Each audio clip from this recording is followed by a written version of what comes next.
On va pouvoir commencer officiellement. Donc, bonjour et bienvenue à toutes et à toutes. Merci de vous joindre à nous pour nos midis conservation mensuels organisés par le réseau des milieux naturels protégés. Je m'appelle Nelly Bichir, je suis chargée de liaison pour le RMN. Donc, pour ceux et celles dont c'est la première participation à l'un de nos webinaires, vous remarquerez qu'il est impossible pour vous d'ouvrir votre micro, votre caméra. Donc, tout au long de la présentation, je vous invite à partager vos questions, vos commentaires dans la boîte questions et réponses, la boîte Q&A qui se trouve en bas de votre écran. Donc, s'il vous plaît, ne pas utiliser la boîte chat, mais seulement la boîte Q&A. Comme ça, on a toutes les réponses et les questions regroupées au même endroit. Et ces questions et commentaires seront adressés aux conférencières à la fin de la présentation. Donc aujourd'hui, nous avons la chance de recevoir Louis-Georges Estilla, qui travaille pour Conservation de la Nature Canada à titre de coordonnateur en collaboration et communication de l'initiative québécoise Corridor écologique. Nous recevons également Marie-Andrée Tougastellier, chargée de projet pour Conservation de la Nature Canada. Elle est entre autres responsable de l'initiative québécoise Corridor écologique pour laquelle elle facilite le transfert d'expertise et appuie un réseau de partenaires qui travaillent à accélérer la conservation des milieux naturels connectés par des corridors écologiques. Donc ensemble, ils vont nous parler des pistes pour accélérer la mise en œuvre du réseau écologique dans le sud du Québec d'ici 2030. Donc Marie-Andrée et Louis-Georges, bienvenue. Je vous cède la parole et j'arrête le partage d'écran. Et je vous souhaite un bon webinaire à tous et à toutes. Oui, bonjour tout le monde. Merci Nelly pour l'introduction. Donc, Louis-Georges et moi, on travaille pour Conservation de la Nature Canada, comme Nelly l'a dit, à la coordination de l'initiative québécoise Corridor écologique avec notre collègue Catherine Monticoni. Puis, ce midi, en fait, on retourne un peu en arrière. Là, on va retourner dans le temps. On va se rapporter au 23-24 novembre dernier. Lorsqu'on était réunis à Québec, on était plus de 300 personnes là, rassemblées pour parler de connectivité écologique. Ce colloque-là, ça a été une occasion pour, évidemment, améliorer nos connaissances sur la connectivité écologique, prendre connaissance aussi, s'inspirer des projets qui sont déjà en cours, réseauter, faire émerger des nouvelles initiatives, puis également contribuer à la réflexion sur les stratégies qui devraient être mises de l'avant de façon prioritaire pour accélérer la mise en œuvre du réseau écologique dans le sud du Québec d'ici 2030. Vous allez voir, de ce colloque-là est ressorti beaucoup d'idées qui ont été apportées là, par les participants au colloque.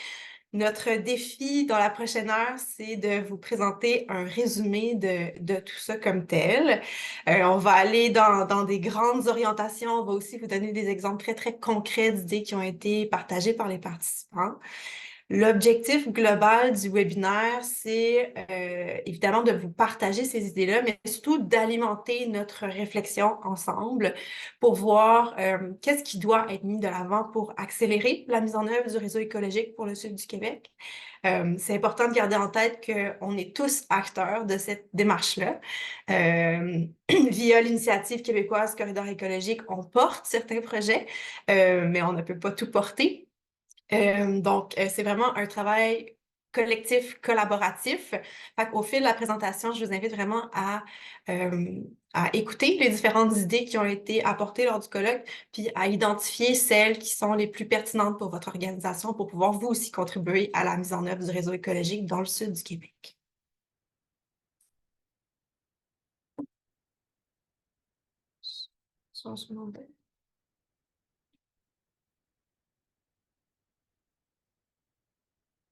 OK, ça change, c'est bon. Donc, la vision qui est derrière l'initiative québécoise Corridor écologique, c'est un réseau de milieux naturels qui est à la fois d'intérêt écologique et social, interconnecté par des corridors écologiques dans tout le sud du Québec. Puis ce réseau-là qui soit doublé d'un réseau de partenaires engagés dans leur création et dans leur gestion, pardon. Les deux réseaux fonctionnent en synergie de façon à contribuer à la santé, à la qualité des milieux, des écosystèmes pour tous les êtres vivants, donc faune, flore, humain, autres, puis qui contribuent aussi à leur résilience par rapport face aux doubles crises là, des changements climatiques et de la biodiversité.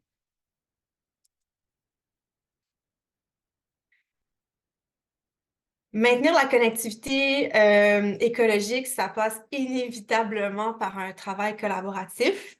On doit travailler à l'échelle de la nature, à l'échelle des corridors, donc collaborer au-delà des limites administratives, ce qui veut dire collaboration entre municipalités, entre MRC, entre régions administratives, puis aussi au-delà du Québec avec les provinces puis les États voisins.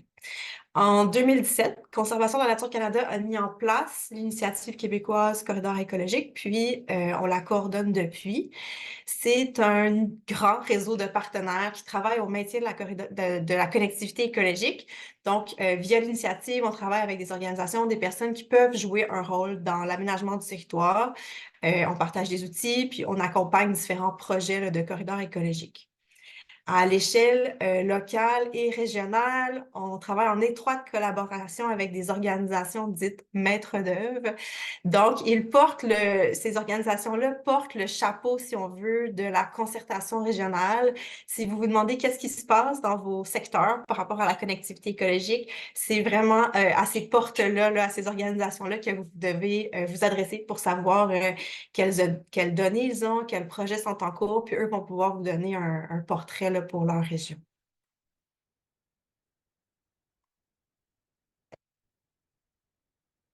Désolée, il y a toujours un petit délai avec le changement de diapositive.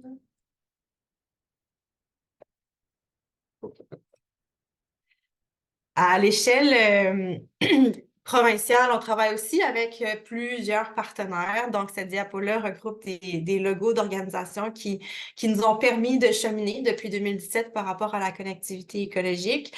Je suis convaincue que d'ici peu, cette diapo-là ne suffira plus, qu'il n'y aura pas assez d'espace pour mettre le logo de tout le monde. Donc, l'un des objectifs, puis vous allez le voir dans le résumé, là, c'est que les prochaines années nous permettent vraiment d'accroître le réseau de partenaires qui travaillent à la connectivité comme tel. Et ben, je l'ai dit d'entrée de jeu, mais comme nous sommes tous acteurs de cette démarche-là, ben, c'est important que tout le monde qui a capacité de faire avancer la connectivité puisse y contribuer. Alors, le colloque comme tel. C'était un colloque qui était co-organisé par Conservation de la Nature Canada, le MEL, CCFP et la CEPAC. Le programme comme tel a été monté en collaboration avec les organisations maîtres d'œuvre et d'autres partenaires également. Au niveau du format comme tel, il y avait 4 parcours. Fait que les participants, si vous faisiez partie des participants, là, vous avez eu à choisir parmi l'un des 4 parcours, des parcours thématiques. Il y en avait un qui était par rapport à l'état des connaissances, un par rapport à l'écologie routière, un par rapport à l'harmonisation des usages, puis finalement le dernier par rapport à la gouvernance et à la mobilisation. Ces parcours-là, ben, le premier était plus classique, c'était 2 journées de conférence. Les parcours écologie routière, harmonisation, gouvernance, c'était une journée de conférence puis une journée d'atelier. Puis c'est beaucoup dans ces ateliers-là qu'on va aller ce midi là, pour voir les idées qui sont sorties pendant les ateliers. Puis au total, ben, c'est une cinquantaine de contributeurs, qui soient conférenciers, animateurs, panélistes, là, qui ont permis de mettre, de partager toute cette information-là puis de favoriser les échanges comme ça.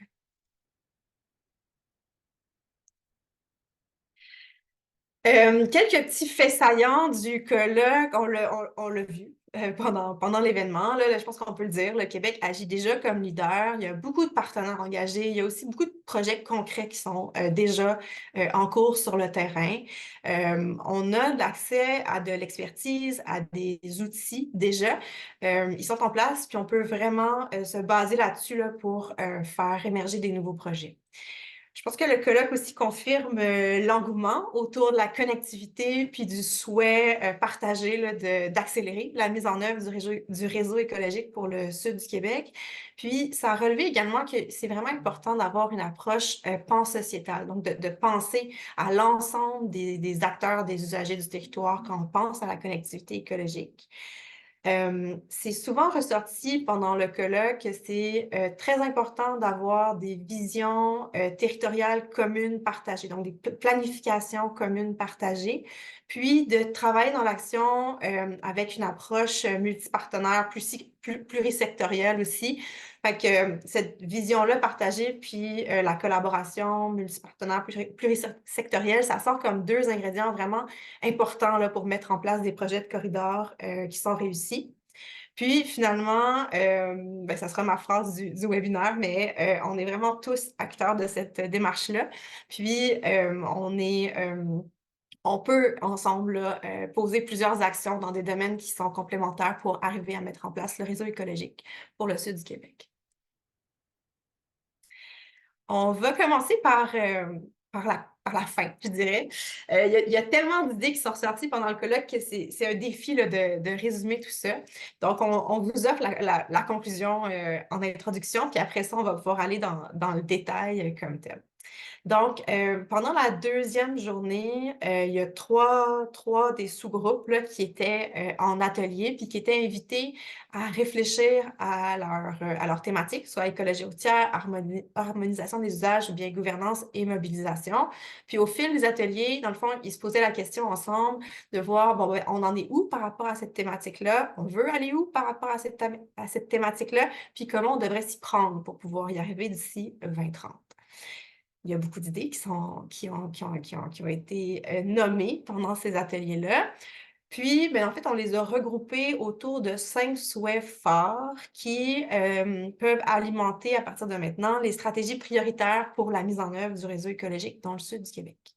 Ces stratégies-là ces souhaits-là vont certainement guider nos priorités de travail là, au sein de l'initiative québécoise Corridor écologique.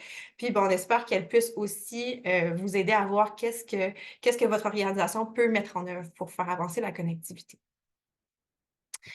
On va faire le tour rapidement de ces 5 orientations-là. Donc, d'abord, ça a été nommé là, une orientation gouvernementale claire en faveur des réseaux écologiques qui impliquent les différents ministères d'une façon à prioriser la nature dans toutes les sphères de décision. Donc, de mettre de l'avant, dans le fond, ou de prioriser la collaboration interministérielle comme telle. Ensuite de ça, si on descend juste un peu plus bas, ça a été nommé aussi un souhait qui est une reconnaissance officielle de l'apport de tous à la connectivité, puis qu'un des statuts spécifiques soit disponible, là, puis puisse être utilisé pour les zones clés qui sont importantes pour la connectivité. Donc, ben, je pense que là, au niveau de l'UQCI, c'est au cœur de ce qu'on fait là, au niveau de la collaboration, la co-création de solutions qui sont adaptées aux différents milieux. C'est aussi ce qu'on veut continuer de faire. Puis au niveau des outils, ben, c'est en marche là, de peaufiner là, les différents outils à protéger, AMCE, mesures de conservation complémentaires et autres. Troisième souhait, par rapport à l'accessibilité comme telle. Donc, accessibilité des données à tous sur l'état des corridors et de la biodiversité. Donc, il y a certaines données qui sont déjà disponibles, certaines cartographies qui présentent les projets aussi qui sont déjà disponibles. Mais ce qu'on voit là, c'est qu'il y a un besoin en fait d'aller plus loin dans le partage de données, de connaissances, d'outils. Puis, ben, certainement qu'on aura ça dans notre plan de travail pour les prochaines années également. Avant-dernier souhait, un premier passage phonique aérien visible et inspirant pour tous et à célébrer ensemble. Ben, il y a déjà beaucoup de petites initiatives là, pour l'écologie routière. Je pense qu'il faut s'en inspirer pour aller plus loin. S'inspirer aussi de ce qui se fait aux États-Unis parce qu'il y a des beaux projets qui sont réalisés là-bas pour nous permettre de faire un grand pas par en avant d'ici 2030 par rapport à l'écologie routière. Dernier souhait, dans la poursuite de l'initiative comme telle, le cercle s'agrandit et tous y contribuent et peuvent y entrer, que ce soit les jeunes, les aînés, les allochtones, les autochtones. Ben, c'est un souhait qu'on partage, d'étendre le réseau de partenaires pour faire en sorte que les données, les outils, l'expertise, les projets soient connus par le plus grand nombre possible. Donc, ça, c'est comme je disais, on commence par la conclusion. C'est les 5 souhaits forts là, qui résument un peu les échanges qui sont sur cette diapositive-là. Donc, vous pouvez dès maintenant là, commencer à voir comment ces orientations-là pourraient influencer le travail de vos organisations. On vous partage ici un lien vers un formulaire en ligne. Donc, vous pouvez soit prendre le code QR ici avec un téléphone pour y aller, ou sinon, vous pouvez aussi cliquer sur le lien là, qui va apparaître dans le chat comme tel. Puis, on vous pose la question parce on va vous donner beaucoup d'idées. Là. En fait, on va partager beaucoup d'idées qui ont été amenées pendant le colloque. Donc, à travers toutes ces idées-là, c'est lesquelles qui vous inspirent le plus puis qui sont le plus adaptées à vos organisations comme telles. Fait qu'on vous invite au fur et à mesure qu'on va nommer les idées à aller sur ce formulaire-là puis à inscrire, dans le fond, les idées qui, selon vous, sont les plus appropriées pour le travail de votre organisation. Alors là-dessus, je passe la parole à Louis-Georges. Eh bien, merci Marie-André. Je partage à l'instant le lien dans le chat. Vous devriez le recevoir. Ça me fait plaisir, premièrement, d'être avec vous aujourd'hui pour parler de connectivité écologique, le retour sur l'événement de novembre dernier. Je vais changer la diapo. Comme le mentionnait Marie-André, plusieurs parcours, une question de état des connaissances aussi qui a été partagé dans un parcours en particulier, mais aussi dans les autres. Puis le but de partager cette information-là, c'était pour répondre aux besoins qui étaient sentis avant l'événement, d'avoir une meilleure compréhension, une meilleure connaissance des outils, une mise à jour sur certains sujets aussi. Puis c'est un besoin qui a été présenté avant, mais aussi mentionné durant le colloque pour la suite, donc pour les années à venir. Donc là, je vous présente rapidement un sondage qu'on a fait post-colloque, post-événement, puisqu'on pense qu'on a répondu en partie à ce besoin-là. Vous pouvez voir qu'une partie des répondants avaient soit peu de connaissances en connectivité écologique ou les outils, et qu'il y a eu une augmentation vers la connaissance, le partage et promotion de ces outils en connectivité-là. Mais comme je le mentionnais, il y avait une question aussi d'un besoin pour aller plus loin encore post-colloque. Donc, on a parlé de besoin de plateforme, besoin de partage d'informations, besoin de communication, besoin de base de données. Bref, plusieurs besoins pour continuer à travailler ensemble. Et c'est pour ça que je prends le temps aujourd'hui de vous mentionner que le site connectivitéécologique.com existe. C'est une plateforme qui a été mise en œuvre découlant de la résolution 40-3, une résolution qui regroupe des États de la Nouvelle-Angleterre et des provinces de l'Est du Canada. Une plateforme qui a comme objectif de connecter les gens à la connaissance en connectivité écologique, puis qui a été développée conjointement par le ministère des Forêts, Fonds et Parcs, donc l'ancien nom, le Centre de la science de la biodiversité du Québec et l'Initiative québécoise Corridor écologique. C'est une plateforme où vous allez pouvoir trouver tout plein d'informations. Par exemple, dans la section Explorer, vous allez pouvoir trouver une carte interactive dans laquelle l'ensemble des projets sont présentés. Vous pouvez y aller par région, vous pouvez y aller par sujet, par mots-clés, par action, puis finalement aller chercher de l'information sur chacun des projets qui sont présentés. C'est pas la seule façon de trouver les projets. Dans le même onglet, vous avez aussi accès à la liste des projets qui sont sur le site. Puis, c'est d'ailleurs un endroit où vous pouvez contribuer. Si vous avez un projet en connectivité, n'hésitez pas, vous pouvez aller l'ajouter.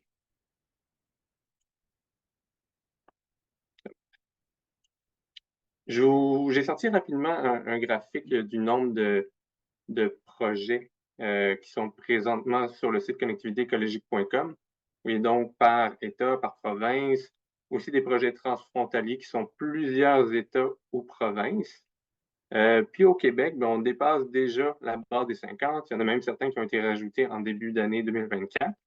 Puis je vous donne le défi qu'on dépasse ensemble le 60 projets mis en ligne sur le site d'ici la fin de l'année. Ça reste que le site connectivitéécologique.com, c'est pas juste une carte de projet. C'est aussi un emplacement où il y a différentes boîtes à outils. Donc, dans la section boîte à outils, vous allez voir une boîte à outils pour le milieu municipal, une boîte à outils pour les MRC, pour les intervenants en milieu forestier et le milieu agricole. On dit une boîte à outils, mais c'est de toute forme. Vous pouvez avoir des fiches, des documents, des formations, de l'information. C'est une belle façon de trouver des exemples et une inspiration que je vous invite à vous-même vous approprier, mais aussi partager avec vos collaborateurs. Et finalement, ce n'est pas les seuls points du site connectivitéécologique.com, mais tout simplement vous mentionnez qu'il existe un rapport de synthèse qui a été commandé dans le cadre de la résolution 40-3. Donc, vous pouvez aller vous renseigner là-dessus. Mais aussi, vous pouvez avoir accès aux rapports et aux documents des différents projets qui sont déjà mis en ligne. Et même si vous-même, vous avez un projet qui est actuellement en ligne, ou vous en mettez un plus tard, n'hésitez pas à partager un document comme celui-ci. Ça permet vraiment d'inspirer les autres puis d'aller chercher un peu plus d'informations. Bon. Maintenant, je vais tomber dans le parcours 1, donc dans le vif du sujet, avec les présentations sur l'état des connaissances. Parcours 1, donc axé vraiment sur l'état des connaissances, qui était animé par Marie-André Vaillancourt du MESCCFP et Andréane Paris du RNCREC, qu'on remercie grandement pour cette animation-là. Ce parcours-là était divisé en 4 grandes thématiques, soit la modélisation et la cartographie, la validation, les changements climatiques, ainsi que les outils et la mise en œuvre. Il reste que pour les 2 journées, on parle de 14 présentations réparties dans ces 4 thématiques-là. Puis, au lieu de vous faire un résumé de chacune des présentations qui eux-mêmes synthétisaient beaucoup d'informations ou présentaient plusieurs projets, j'ai préféré vous présenter quelques points qui sont ressortis soit par bloc, par thématique ou dans l'ensemble des présentations. Les participants au colloque ont reçu un lien de partage des présentations auxquelles on avait le droit de partager, et sinon, il devrait y avoir le lien dans les prochaines semaines sur le site connectivitéécologique.com. Donc, je commence avec la modélisation et la cartographie. 2 présentations axées connectivité terrestre, connectivité aquatique. Un des bons coups à souligner, mais de l'avant, puis vous allez voir, ça revient à plusieurs endroits, c'est de continuer le travail en équipe. Dans les différents projets qui étaient présentés, dans les différentes présentations, on voit qu'il y a plusieurs partenaires, plusieurs organisations, donc en dehors même de notre équipe de travail, qui vont toucher parfois plusieurs ministères, plusieurs niveaux de paliers de gouvernement, plusieurs organismes de conservation ou d'autres organismes, des universités. Donc, vraiment étendre ce travail d'équipe-là. On voit aussi un point important qui est de rendre accessibles ces données-là pour s'assurer que les acteurs sur le territoire puissent avoir une certaine synergie dans leurs actions. Cependant, il faut faire attention aussi que ces acteurs-là, mais nous aussi, lorsqu'on met en place ces outils-là, de comprendre les limites de ces outils. On peut comprendre que les ressources ne sont pas infinies pour les développer, mais que pour les utilisateurs, de mieux comprendre les limites leur permettent par la suite de faire des meilleurs choix sur le terrain.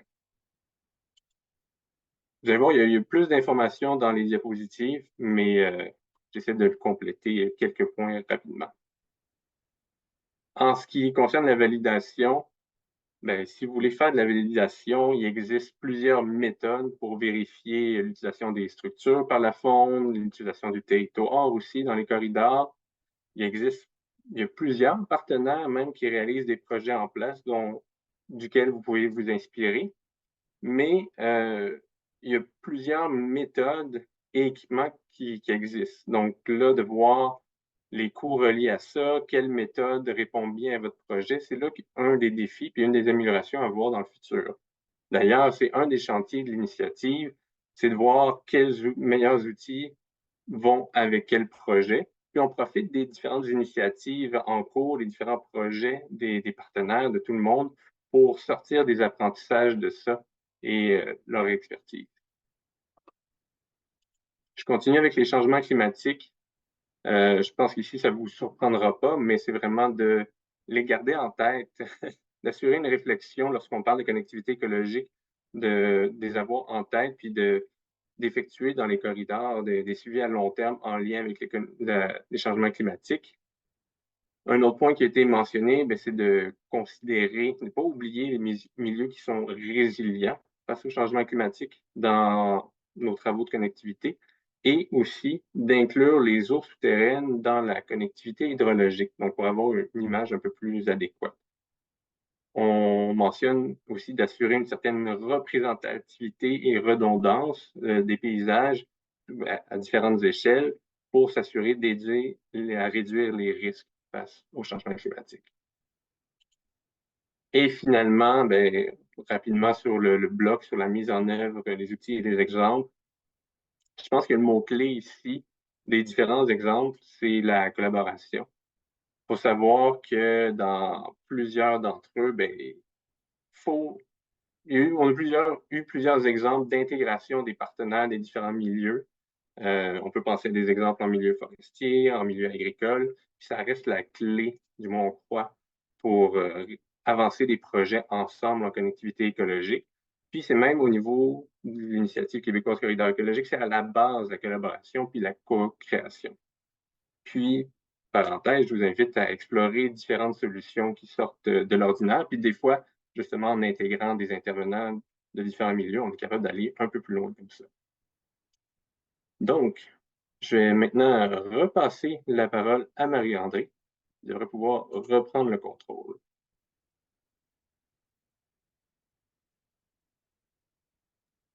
Excellent.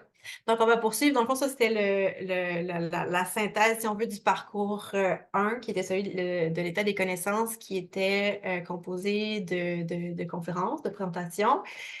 Pour les trois autres parcours, écologie routière, harmonisation des usages et gouvernance et mobilisation. La première journée, c'était des conférences, puis la deuxième journée, c'était des ateliers. Donc, on va plus aller dans ce qui est ressorti là, via les ateliers, les conférences, les présentations. Si vous voulez, vous pouvez avoir accès au PowerPoint dans le lien que vous avez déjà reçu là, pour ceux qui étaient participants au colloque comme tel. Donc, pour les 3 parcours où il y a eu des ateliers, les ateliers, dans le fond, étaient en plusieurs étapes. Donc, d'abord, il y a eu un exercice avec des grandes étoiles, là, où est-ce que la réflexion était autour de l'état de la situation, si on veut, là, pour voir qu'est-ce qui fonctionne bien, qu'est-ce qui fonctionne moins bien, où sont les pistes d'amélioration, ce qu'on devrait garder, ce qu'on devrait modifier. Ça, c'était la première étape. Ça permettait de faire un état de la situation comme tel. La deuxième étape, c'était de se projeter. Donc, on est en 2030 déjà. On est arrivé à quoi? On est parvenu à quoi? Puis, cette étape-là permettait finalement d'identifier des objectifs vers lesquels on veut aller pour 2030 par rapport à la connectivité écologique. Puis, la dernière étape des ateliers, c'était d'identifier très, très concrètement là, des actions, des moyens, des ressources qui permettent d'atteindre ces objectifs-là. Donc là, vous avez un exemple très simple, là, très simple, un exemple sur la diapositive, mais ça, c'était un exercice d'une équipe qui a réussi à être très concise, parce qu'il y a des équipes, des tables où il y avait 3, 4, 5 fois plus de post-it et d'idées qui ont été partagées. Donc, c'est ça finalement qu'on a tenté de résumer là, par la suite, là, toutes ces idées-là d'objectifs, là où on veut aller d'ici 2030, puis de moyens, actions, ressources, comment on va faire pour y arriver. Donc, pour réussir à avoir un résumé de tout ça, on a regroupé tout ça sous des grands éléments de vision qu'on va vous présenter à l'instant. D'abord, pour le parcours 2. Petit délai de... OK, parfait.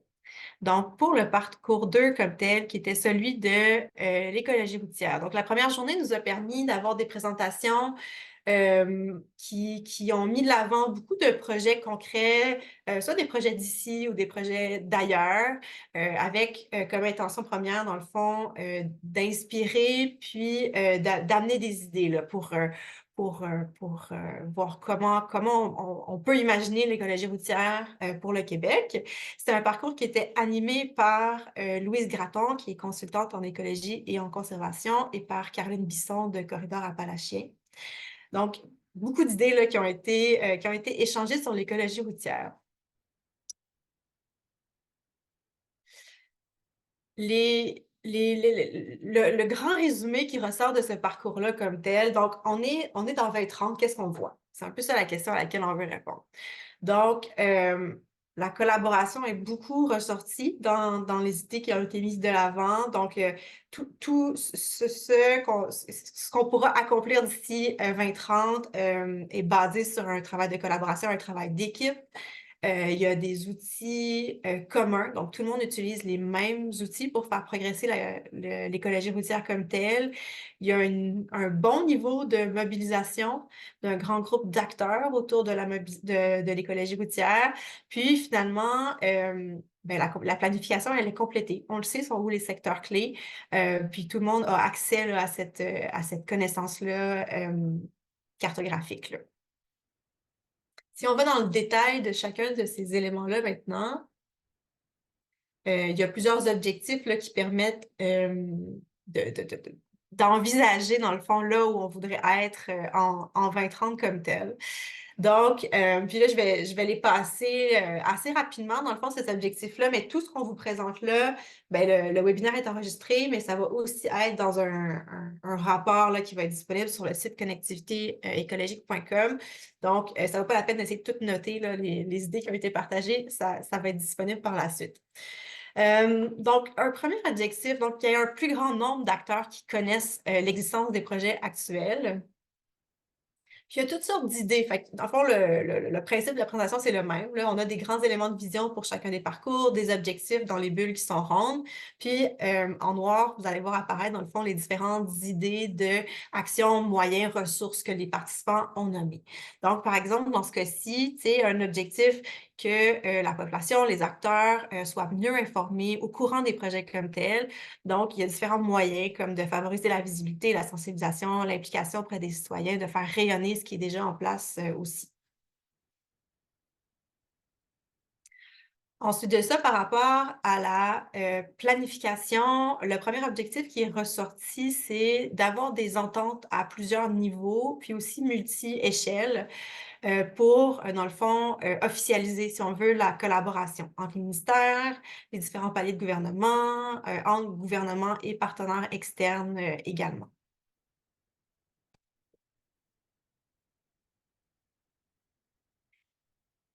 Un autre objectif qui est ressorti, c'est que l'écologie routière soit planifiée dans chaque région. Donc, qu'il y ait des cibles territoriales, puis qu'il y ait des plans régionaux qui soient établis et connus.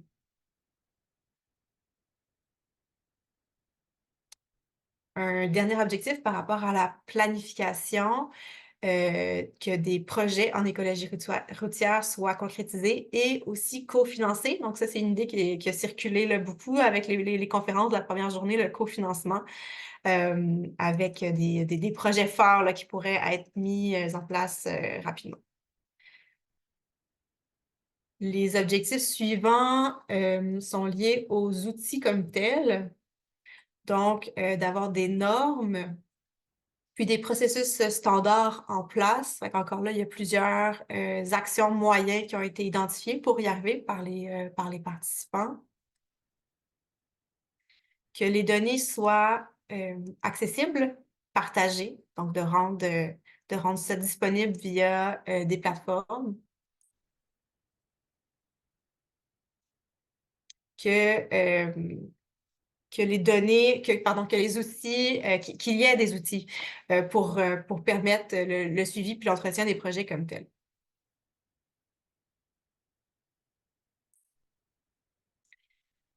Donc ça, c'est ce qui ressort du parcours écologie routière. Je pense qu'on peut dire qu'il y a déjà certaines régions où il y a un bon travail qui a été fait. Il y a un bon niveau de connaissance aussi déjà de certains sites qui peuvent être identifiés, qui sont identifiés comme prioritaires pour la mise en place de passages phoniques. Il y a dans plusieurs régions aussi, il y a un travail de validation qui est en cours par rapport au passage phonique. Donc, il y a déjà des projets là, qui sont lancés, puis il y a une expertise qui est déjà existante sur laquelle on peut se baser finalement pour la suite. Puis, à travers l'EQCI, quand on regarde ça, c'est certain que nous, on va avoir comme priorité dans la prochaine année de poursuivre l'acquisition de connaissances par rapport aux secteurs qui sont particulièrement importants pour les passages phoniques. Puis, on va continuer à travailler aussi à mettre en commun l'expertise, autant chercheurs, praticiens sur le terrain, voir aussi comment il y a place à collaborer avec le gouvernement comme tel. Donc là, ça allait vite, là. Vous pouvez retourner dans les documents par la suite. Mais si déjà il y a des idées qui ont été nommées, qui vous accrochent, puis vous dites, ah oui, mon organisation, nous, on pourrait contribuer de cette façon-là, bien, on vous invite à aller l'écrire dans le formulaire qui est en ligne. Puis je pense que le premier lien ne fonctionnait pas, mais il y en a un deuxième là, qui a été mis dans la conversation. Fait qu'avec le deuxième, vous devriez être capable d'aller rejoindre le formulaire comme tel. Alors, je repasse la parole à Louis-Georges pour le parcours numéro 3 sur l'harmonisation des usages.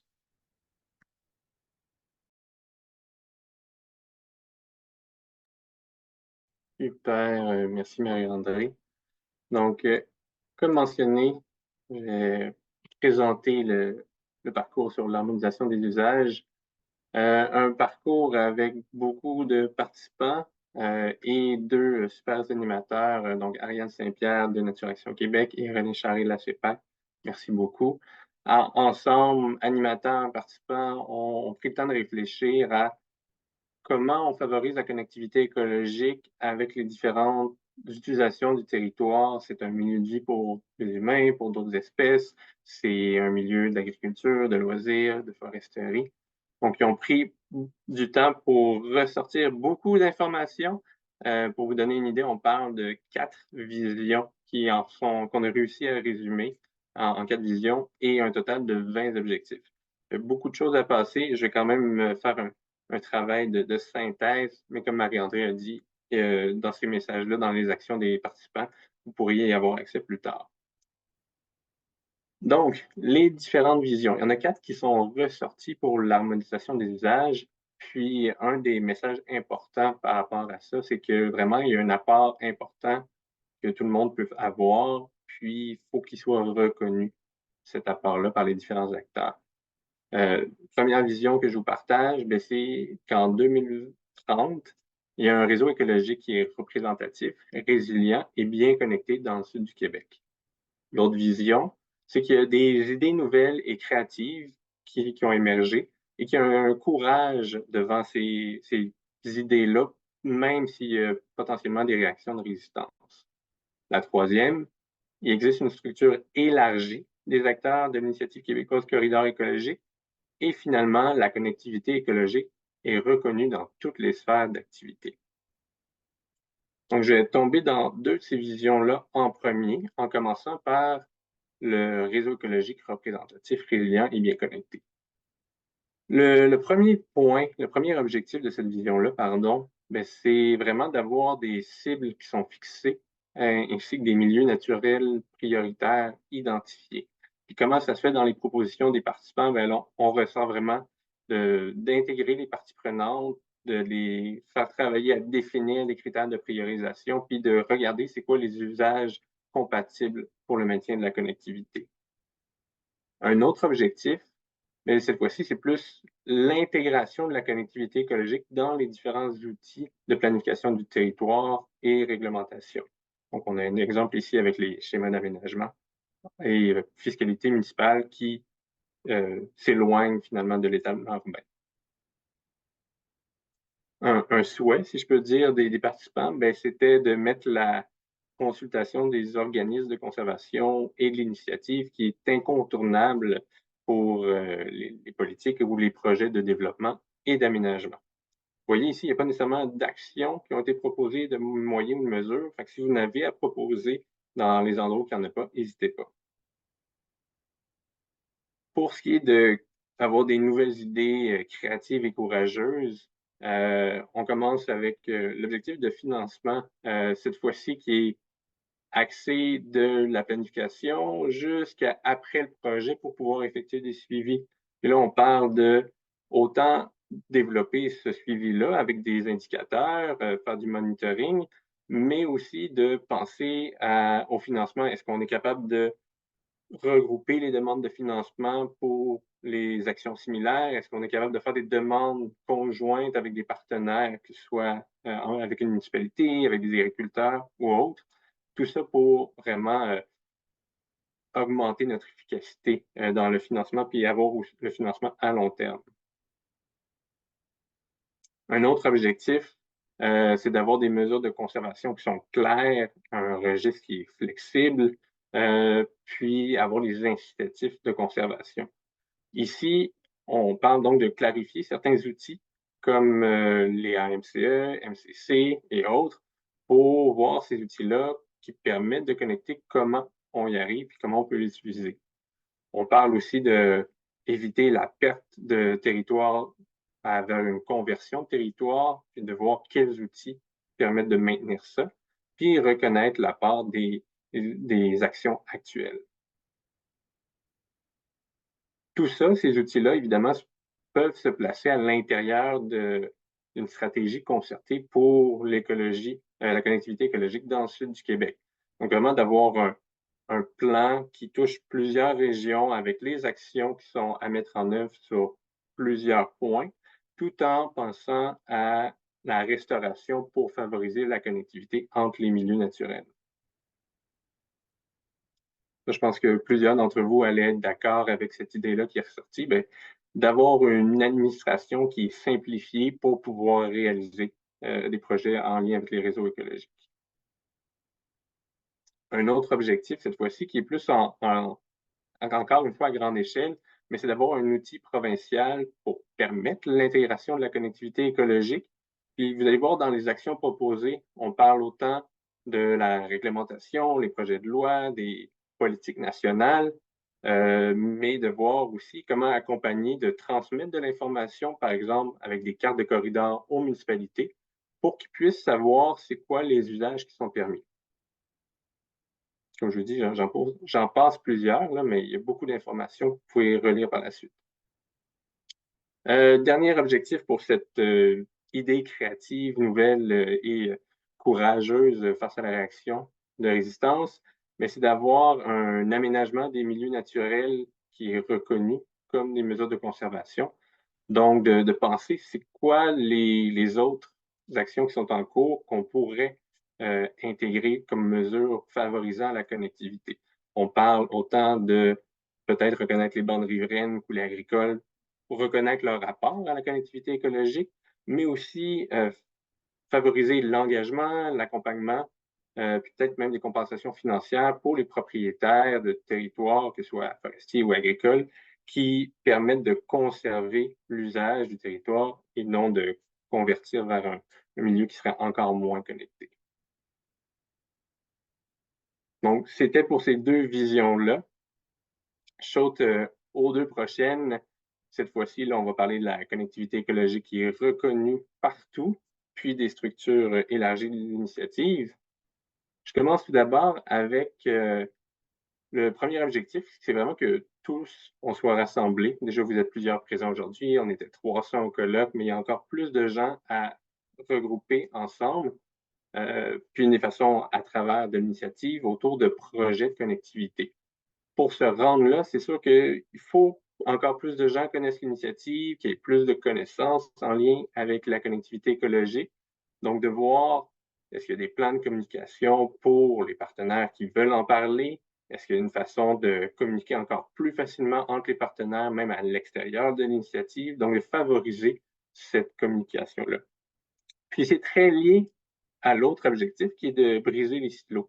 Peut-être un objectif que vous avez déjà vous-même, mais dans les actions et moyens qui ont été proposés, il y en a plusieurs qui sont très intéressantes, dont se connecter avec nos voisins géographiques. C'est facile de rester sur notre territoire d'action, mais d'aller voir nos voisins qui ont peut-être des idées similaires à nous, mais aussi reconnaître les expertises de nos partenaires pour être en mesure de s'épauler, d'avancer peut-être un projet, de dire, ah, il y a peut-être quelqu'un qui est un meilleur porteur ou qui a une expertise qui peut me partager et moi-même apprendre de cette expertise-là. Au niveau de l'intégration de plus de partenaires pour des plans d'action conjoints, il faut penser aussi à plusieurs échelles. C'est d'ailleurs ce que fait en partie l'initiative québécoise Corridor écologique. Les maîtres d'œuvre localement vont travailler avec plusieurs partenaires pour pousser la connectivité écologique dans leur territoire d'action. Mais l'initiative a aussi un rôle à plus grande échelle de rejoindre d'autres organisations, d'autres ministères, par exemple, pour les impliquer, puis les informer, puis accompagner tout le monde ensemble dans la connectivité écologique. Un des exemples qui a été suggéré, ben, c'est tout simplement d'impliquer les représentants municipaux dans la connectivité écologique à chacun des mandats. Ici, ben, d'avoir des communications qui sont adaptées avec des objectifs clairs pour les différents publics.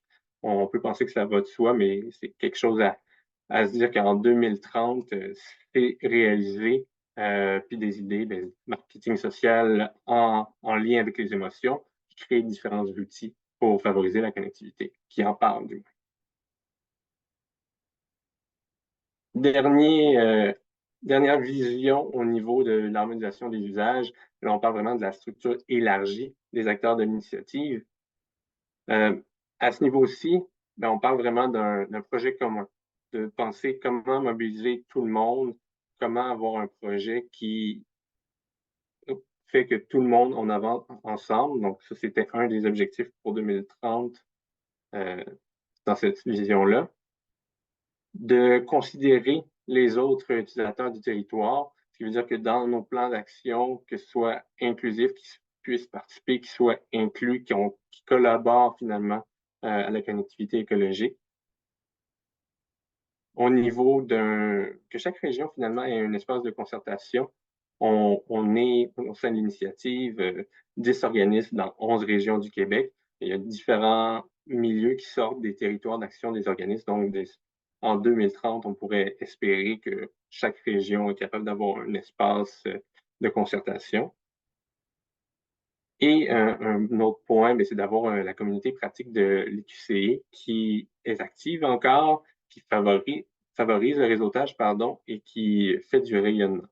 Pour vous donner une idée, la communauté pratique, c'est un endroit où les maîtres d'œuvre de l'initiative peuvent se regrouper, en apprendre sur différents projets, partager des solutions, des problèmes, des défis.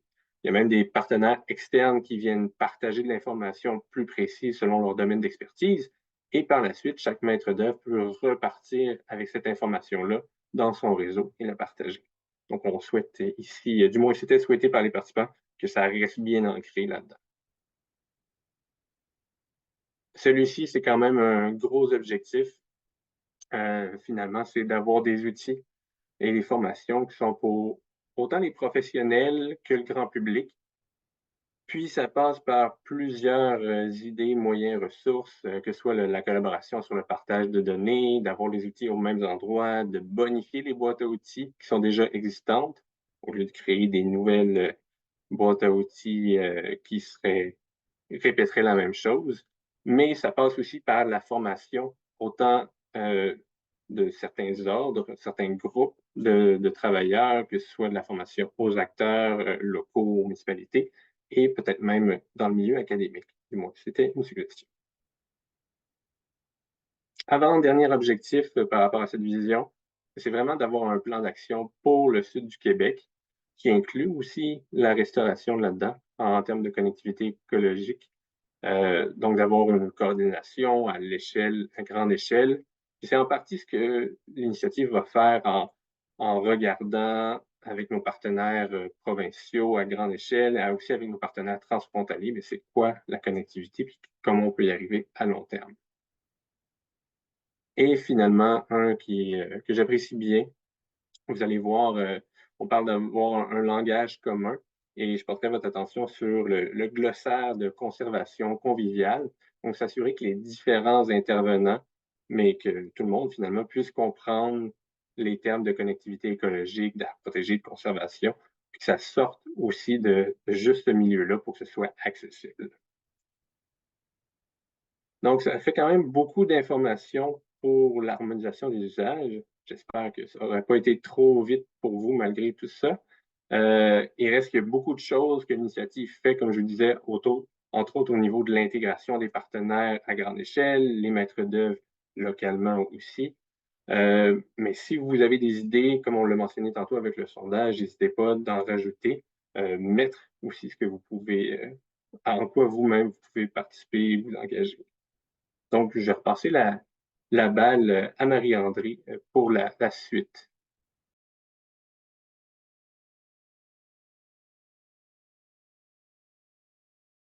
Merci, Louis-Georges. Excellent.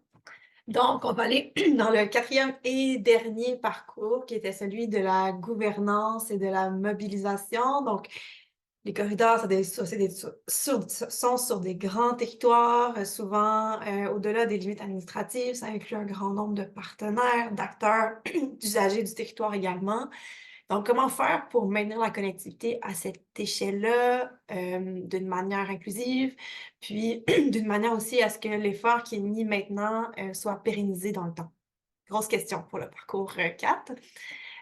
Donc, ce parcours-là était animé par Carling Sioux, qui est architecte du paysage, puis aussi coach en collaboration autochtone, ainsi que Marilyn Després-Inchpreneur, qui travaille pour Éco-Corridor Laurentien. Pour réussir à résumer ce parcours-là comme tel, on en a ressorti 3 éléments de vision puis 7 objectifs.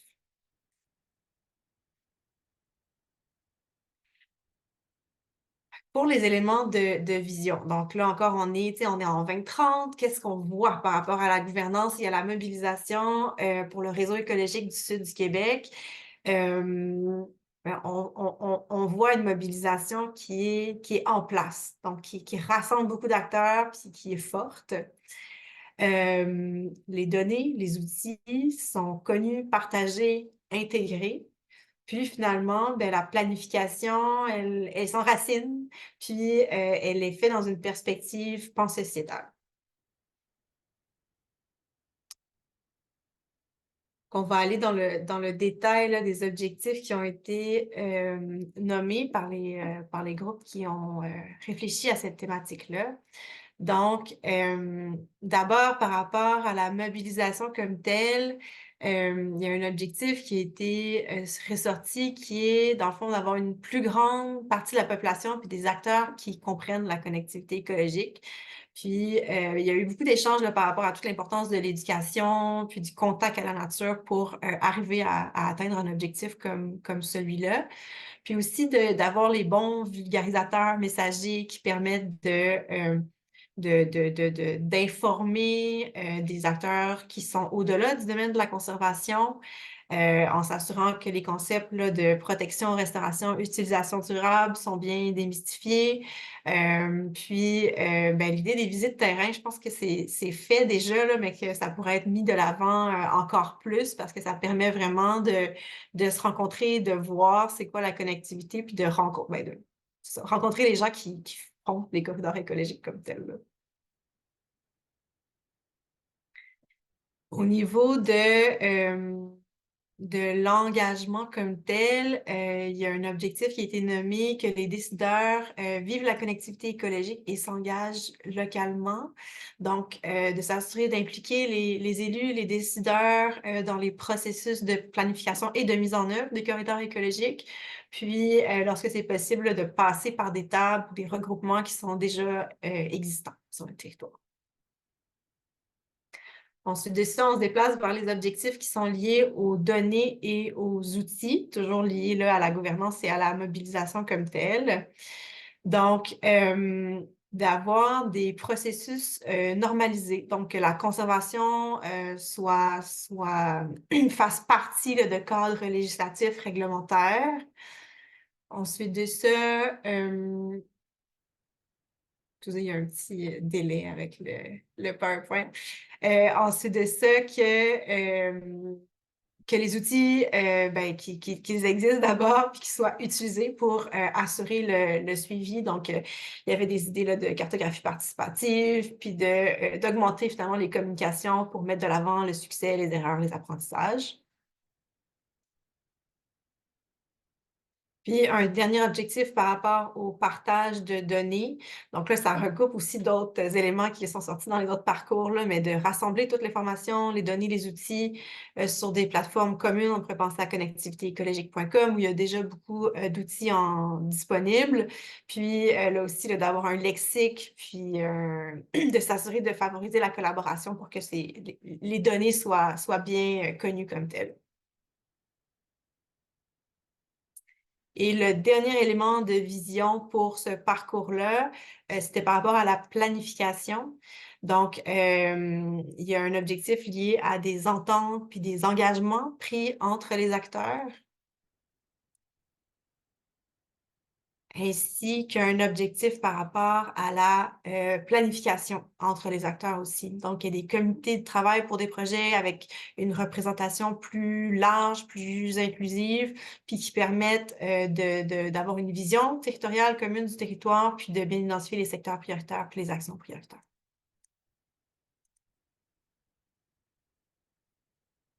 Donc, c'était la synthèse rapide, je dirais quand même, là, des parcours, mais toute l'information, comme on l'a dit, là, va être disponible dans le bilan complet du colloque. Puis, on revient à notre conclusion-introduction. Donc, les 5 souhaits forts là, qui nous permettent de résumer, dans le fond, là, plusieurs éléments qui sont, des éléments qui sont sortis plusieurs fois pendant le colloque. Fait que, on espère, en fait, que ces 5 éléments-là, ces 5 souhaits-là, puissent vraiment alimenter les stratégies prioritaires pour la mise en œuvre de la connectivité dans le sud du Québec. Nous, on va les intégrer dans notre plan de travail, ils vont guider, dans le fond, nos priorités d'action. Puis on espère qu'elles puissent aussi vous aider à voir qu'est-ce qui pourrait être mis de l'avant dans vos différents secteurs d'activité là, pour contribuer à la connectivité comme telle. Puis, tu sais, c'était dit dans le titre du colloque, là, mais je pense que ça vaut la peine de l'encercler ici. Je pense que le ensemble fait partie des éléments, des succès des 5 dernières années qui ont été menés, des projets qui ont été menés à travers l'UQTI. Puis, c'est quelque chose à garder en tête aussi pour la suite des choses, pour s'assurer de vraiment porter puis d'accélérer ou amplifier la mise en œuvre du réseau écologique pour le sud du Québec. Le résumé complet du colloque va être disponible sur le site connectivitéécologique.com. Et il n'est pas trop tard si vous voulez aller rajouter des actions qui ont accroché votre attention là, pendant la présentation. Vous pouvez utiliser le formulaire pour aller en ligne le faire. Fait que là, on a un petit visuel là, des mots qui ont été mis dans le fond là, par les gens qui écoutent le webinaire.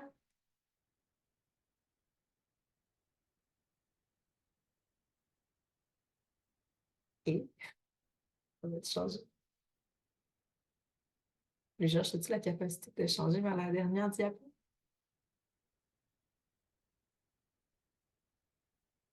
Ah, super. Juste en terminant, dès aujourd'hui, qu'est-ce que vous pouvez faire pour contribuer à la connectivité écologique? Il y a le réseau des organisations maîtres d'œuvre qui est en place, qui ont des données, qui ont plein de projets, qui ont aussi plein de partenariats en cours. Donc, si vous voulez savoir qu'est-ce qui se passe dans les régions qui sont sur la carte là, avec les différentes lettres, adressez-vous à ces organisations-là, puis elles vont pouvoir vous raconter ce qui se fait déjà dans ces régions-là. Au niveau provincial, si vous avez des questions, Louis-Georges et moi, on est toujours très contents de les recevoir puis de discuter de connectivité écologique. Fait qu'hésitez pas à nous contacter. La petite image ici là, avec le code ou bien ce lien-là en bas vous permet d'avoir accès en cliquant dessus là, ou en l'affichant avec un téléphone, vous permet d'avoir accès aux différentes ressources de l'initiative. Donc, vous pouvez avoir accès au bulletin de l'initiative québécoise Corridor écologique. Tous les réseaux sociaux sont recensés aussi sur ce petit ramassis d'informations. Puis, il y a là aussi le lien pour le balado parce qu'il y a une nouvelle série qui va sortir dans les prochains mois. Puis, cette série-là, elle a été faite en direct à partir du colloque. Donc, ça va être une autre manière aussi de se remettre dans le bain, d'entendre aussi les intervenants du colloque, puis de poursuivre les réflexions là, par rapport à la connectivité écologique.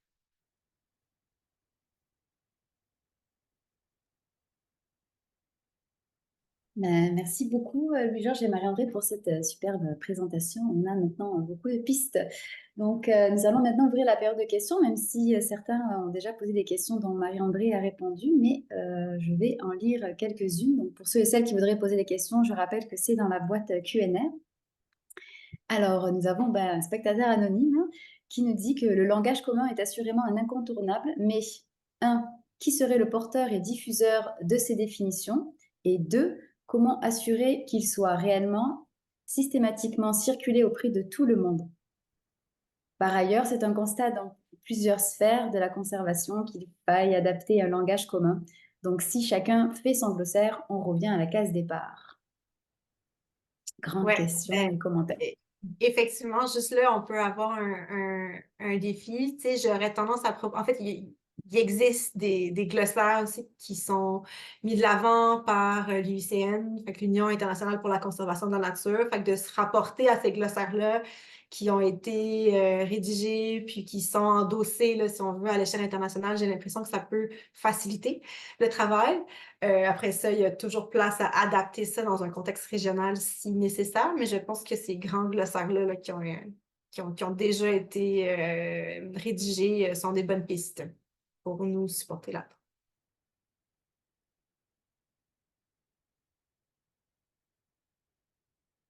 Nelly, t'es sur mute, on t'entend. Oui, merci pour cette réponse à Marie-André. Donc, notre spectateur anonyme qui nous a posé la question, est-ce que vous explorez de nouveaux AMCE, tels que les obligations réelles environnementales, ORE? Ouais, je suis pas très au fait des ORE. Je vais aller lire le lien qui a été mis là. Mais je peux dire qu'on explore les AMCE. Donc, on a des gens dans notre équipe pour la conservation de la nature qui travaillent assidûment là-dessus pour arriver à quelque chose en collaboration avec le ministère, évidemment, là, pour que ça puisse être prêt à être utilisé aussitôt que possible. Parfait. Nous avons Juan Carlos Bravo qui nous pose la question suivante. Quel rôle les vieilles forêts ont-elles joué dans chaque parcours?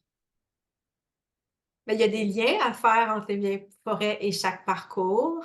Comme on n'était pas personnellement dans chacun des parcours, c'est difficile de pouvoir résumer comme ça, tu sais, quelles ont été les discussions qui ont pu avoir un lien avec les vieilles forêts, mais certainement que ça fait partie de l'argumentaire, puis de pourquoi on maintient la connectivité. Les vieilles forêts en font partie des corridors écologiques.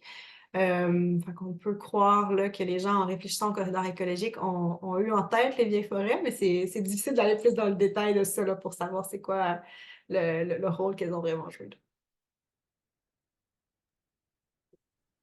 Parfait. Nous avons Nolan Chaumont qui nous pose la question suivante. Est-ce que les corridors sont identifiés et connus pour tous les territoires? Et ils sont identifiés et connus pour certaines régions, pas pour tous les territoires encore. C'est un travail qui est en cours. Puis si vous avez des questions par rapport aux données comme telles, tu sais, quel secteur a des données, est-ce qu'on peut avoir accès aux données, vous pouvez aussi là, nous contacter, puis ça va nous faire plaisir d'aller dans le détail de ce qui existe déjà. Christelle Audet qui nous dit merci beaucoup pour cette synthèse fort bien présentée. Pour l'objectif en lien avec une orientation gouvernementale claire en faveur des réseaux écologiques impliquant des divers ministères, pouvez-vous nous en dire davantage sur l'état de la situation actuelle? Quels sont les leviers qui devraient être mis en œuvre à court terme par le gouvernement du Québec? Par exemple, le développement d'une stratégie de corridor écologique à l'échelle nationale.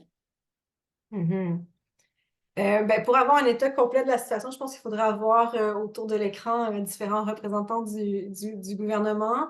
Certainement, ce qui est mis de l'avant, c'est l'importance de la collaboration. Donc, le même vocabulaire, on revient au lexique, là, mais le même vocabulaire, les mêmes orientations soient partagées entre un ministère pour avoir une forme de ligne directrice qui ressorte là. Est-ce que ça...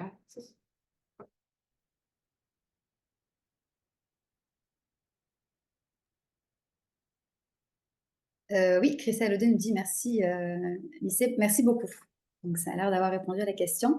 Karine Ankou qui nous dit suite au diagnostic global que vous venez de nous exposer, vous êtes bien certaine que tout le monde, tous les partenaires se connaissent? En fait, je suis pas mal certaine qu'on ne se connaît pas tous. L'initiative québécoise Corridor écologique qui chemine, il y a plein de gens qui se connaissent aussi autrement que via l'initiative, mais certainement qu'on a encore plein de belles rencontres à faire et d'apprentissage à tirer aussi de ces rencontres-là là, dans le travail qui s'en vient.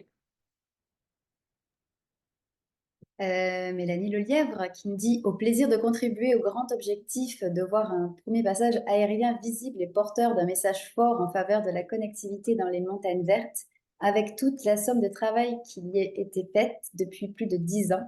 Donc, merci pour ce tour d'horizon. Retour sur le colloque. C'est plus un commentaire positif.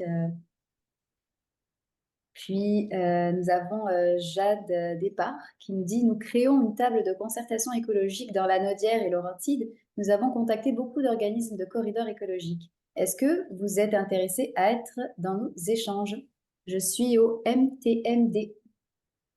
Mais avec plaisir, on devrait prendre contact pour pouvoir échanger.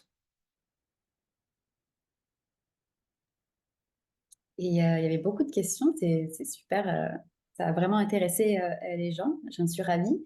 Je pense que s'il n'y a pas d'autres questions, on va arrêter là.